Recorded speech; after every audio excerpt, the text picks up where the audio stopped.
pourrait lire ensemble, premièrement dans l'Évangile de Jean, au chapitre 10.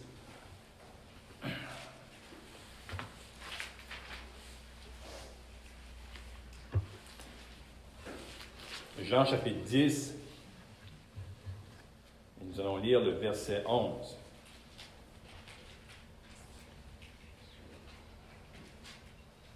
Je suis le bon berger. Le bon berger donne sa vie pour ses brebis. On peut aller maintenant au verset 27. Mes brebis entendent ma voix, je les connais et elles me suivent.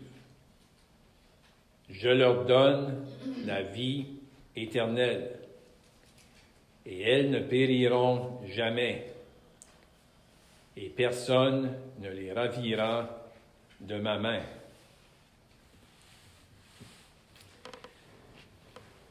On pourrait aller maintenant au chapitre 11 de l'Évangile de Jean. Nous allons lire le verset 25.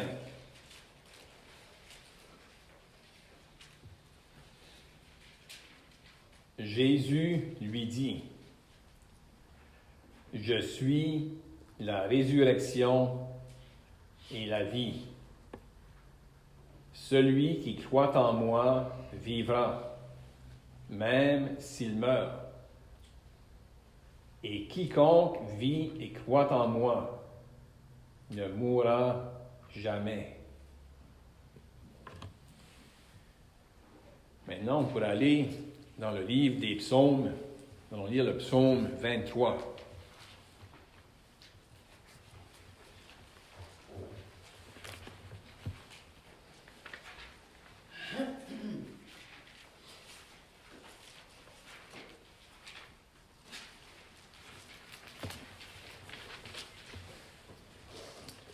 Psaume 23, nous allons lire tout le psaume. Cantique de David. L'Éternel est mon berger. Je ne manquerai de rien. Il me fait reposer dans de verts pâturages. Il me dirige près des eaux paisibles. Il restaure mon âme. Il me conduit dans les sentiers de la justice à cause de son nom. Quand je marche dans la vallée de l'ombre de la mort, je ne crains aucun mal, car tu es avec moi. Ta houlette et ton bâton me rassurent. Tu dresses devant moi une table en face de mes adversaires. Tu oins d'huile ma tête et ma coupe déborde. Oui, le bonheur et la grâce m'accompagneront tous les jours de ma vie et j'habiterai dans la maison de l'Éternel jusqu'à la fin de mes jours. Dieu va bénir la lecture de ces Saintes Écritures. On aimerait encore ce matin continuer sur ce sujet qu'on avait débuté il y a maintenant quelques semaines, considérer les différents endroits dans l'Évangile de Jean où on trouve cette expression-là, « je suis ». C'est comme notre frère l'a mentionné ce matin, lorsqu'il faisait référence à une parole que j'avais donnée. Oui, l'Évangile de Jean, les mots sont simples. Le vocabulaire de l'Évangile de Jean est un vocabulaire qu'un jeune enfant pourrait comprendre, chacun des mots.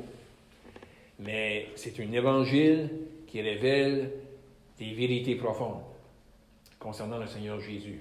Oui, chaque mot, on peut les comprendre, mais on n'arrivera pas à un temps où on aura compris la profondeur des vérités qui se trouvent dans l'Évangile de Jean. C'est insondable. Ça nous révèle le Fils de Dieu, le Fils éternel de Dieu. Et l'Évangile de Jean nous présente justement le Fils et le Fils qui révèle le Père. Donc, ce n'est pas étonnant qu'on trouve ces expressions-là à plusieurs reprises, parce que le Seigneur Jésus parle de lui-même et qu'il dit « Je suis ». Et vraiment, comme on avait déjà mentionné, le point central sur lequel on s'appuie pour regarder à tous ces passages-là, c'est lorsque le Seigneur Jésus a dit à des hommes religieux qui le sondaient et qui étaient avec acharnement après lui, le Seigneur a pu leur dire « Avant qu'Abraham fût, je suis ». Puis, dans l'Ancien Testament, comme on va le voir même ce matin, dans Psaume 23, lorsqu'on trouve l'expression « l'Éternel », c'était ce nom-là par lequel Dieu s'est fait connaître à Moïse. Et c'est le mot qui veut dire « je suis ». Pas de commencement, pas de fin. Celui qui est toujours le même. « Je suis ». Et là, la dernière fois, on avait considéré le Seigneur Jésus qui pouvait dire qu'il était la porte. « Je suis la porte ». Mais avec cette expression-là de « je suis la porte », on voyait aussi qu'il était associé une autre expression. « Je suis le bon berger ». Et ce matin, on aimerait plus s'attarder sur cette expression-là, « Je suis le bon berger », mais voir un lien entre trois expressions du Seigneur Jésus. Parce qu'ils sont reliés ensemble, et pour moi, ça peut nous donner, on pourrait dire, un aspect concernant le Seigneur Jésus envers les siens. Je suis la porte qui nous parle du salut. Si quelqu'un entre par moi, il sera sauvé. Ensuite, on a « Je suis le bon berger », celui qui prend soin de nous présentement. Et on va aller plus en détail, et on va voir par la suite, parce qu'il va parler de lui comme la résurrection. Je suis la résurrection et la vie. Et là, on va faire... on voit que le Seigneur Jésus, dans ce point-là, fait allusion à quelque chose qui va être expliqué plus en détail dans les Épîtres. On pourrait dire, là, c'est comme l'embryon. Le Seigneur parle de quelque chose de grand qui va être expliqué plus en détail dans les Épîtres. Mais il laisse entrevoir un événement qui va prendre place dans la vie des croyants. Et là, on arrive à ce point-là, je suis le bon berger.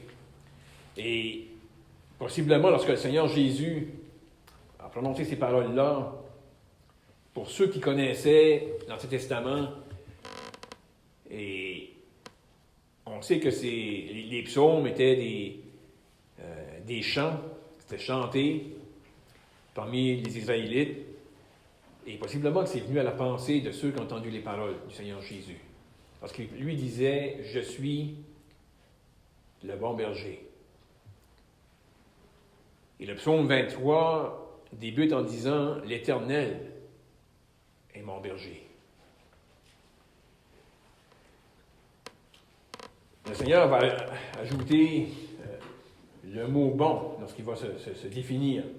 Mais vraiment, comme on a mentionné, qui révèle le Père, mais vraiment qui manifeste, lorsqu'il va s'exprimer de la sorte, qui manifeste sa déité.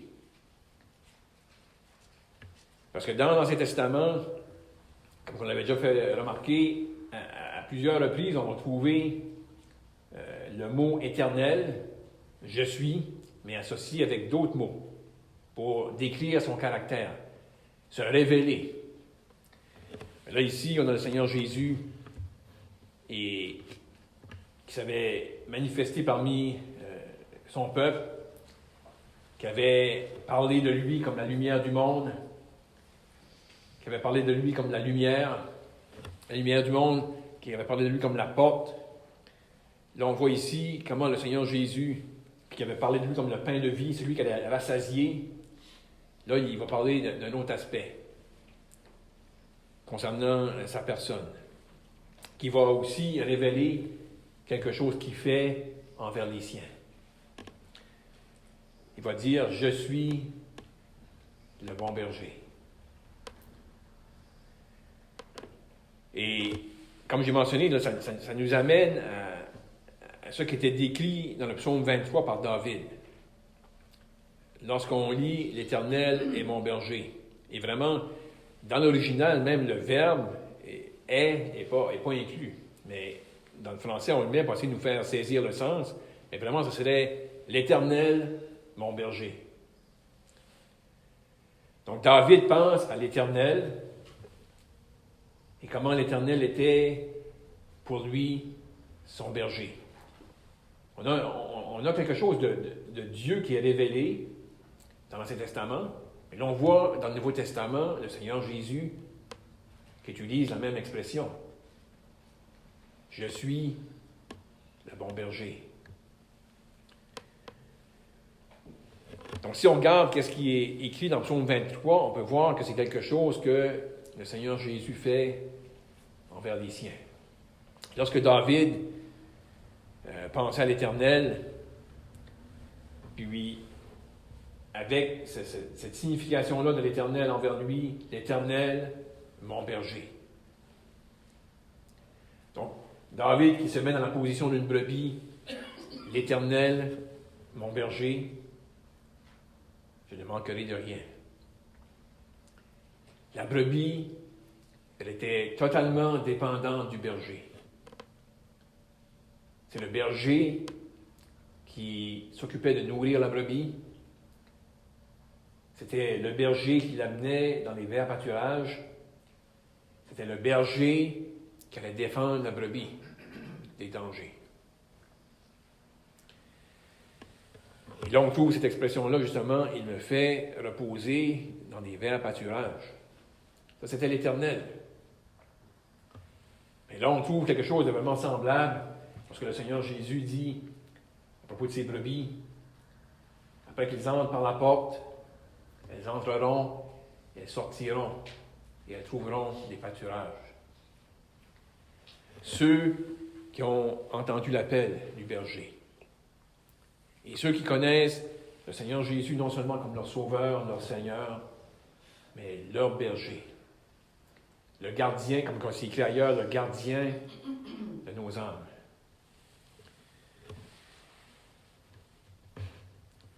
Donc on voit le Seigneur Jésus se révéler aux siens. Non seulement il est le bon berger, mais il y a quelque chose de...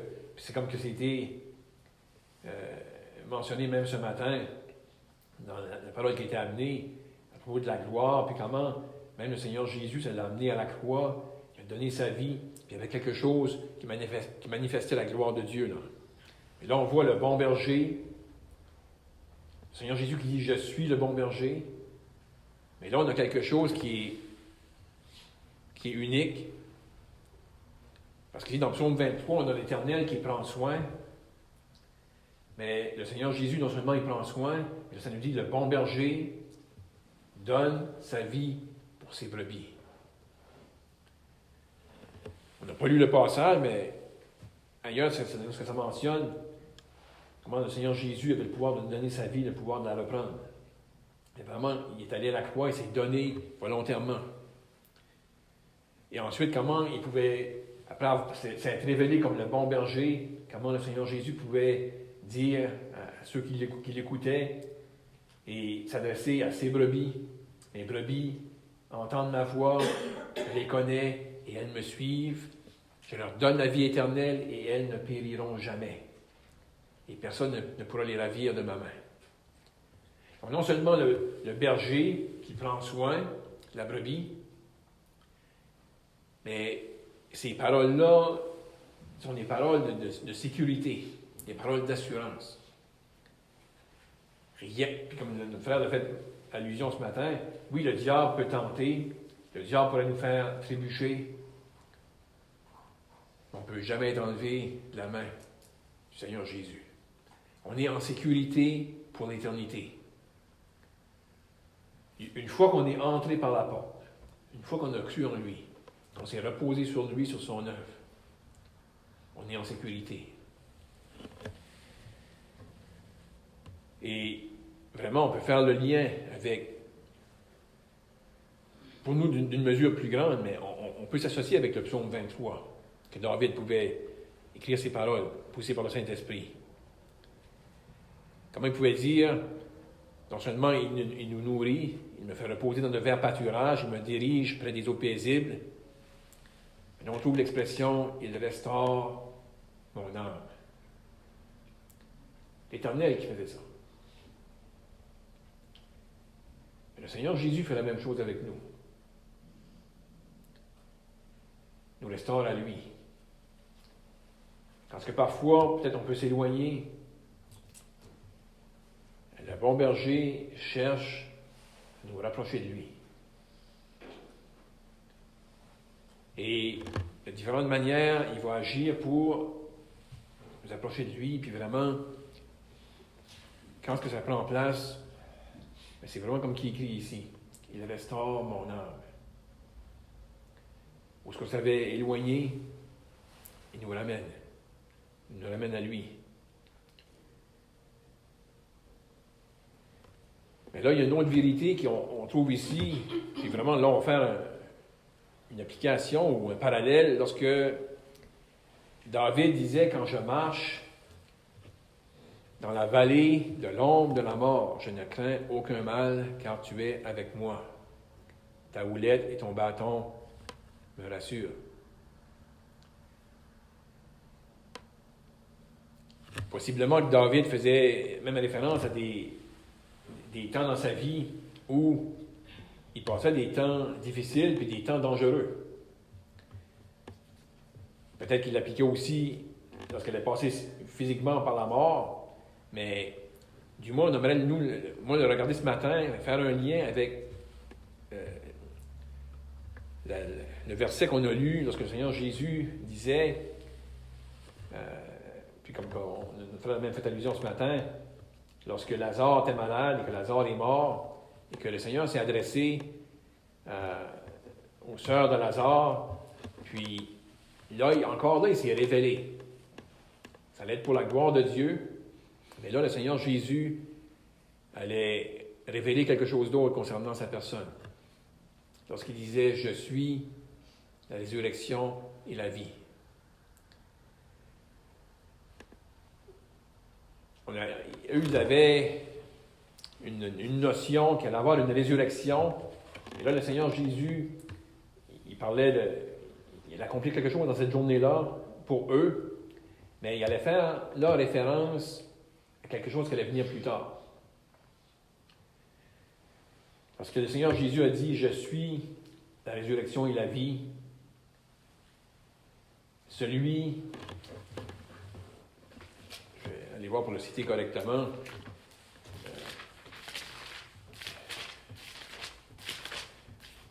et comme on mentionne ici, le Seigneur ne va pas tout expliquer, mais il donne quand même la vérité qui ensuite va être développée dans les Épîtres.